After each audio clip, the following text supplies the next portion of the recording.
This week, I just thought we'd highlight, I suppose, the pros and cons of having family and siblings that you know in the stable. Is this season we've obviously purchased two siblings to horses that we already trained, and look, it's something that I do enjoy having sort of families that you know. I think it's great to have that little bit of insight of what sort of makes them tick, and I still feel though you really need to take them sort of individually as well. So using the Farn and Escape Artist filly as our first example, she was absolute spitting image of her full brother Forsyth, who we purchased a year before.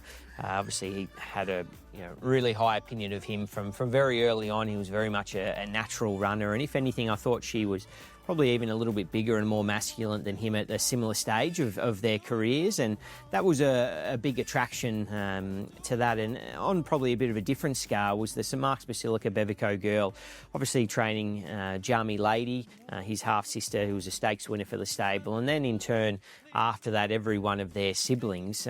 He was probably a little bit different physically, but where the similarities lie was how good of a mover he was. He was a beautiful moving horse. He had a great shape. It was just a little bit more on the smaller side compared to them, but walked every bit as good as them, and that was the real attraction to that. I think you can sometimes fall into a bit of a rabbit hole chasing these families if they're vastly different to what you have in the stable, but they were the two reasons why I love those two. One being, as I said, the similarities between the two Farnans, and then just how good a mover and similar movers that they were, the Bevico Girl. So that's my reasoning behind sort of chasing those families in the stable, and I've had good success with families that you do. So it's certainly something I like to do when you've got that bit of an insight of the ability that their siblings do possess. But I think you still need to take them as individuals, and if one that you have is a great mover and a really good type, I don't necessarily want to be following their half that isn't as good a mover or is a bit of an awkward shaped horse. So I think there's still got to be individuals, but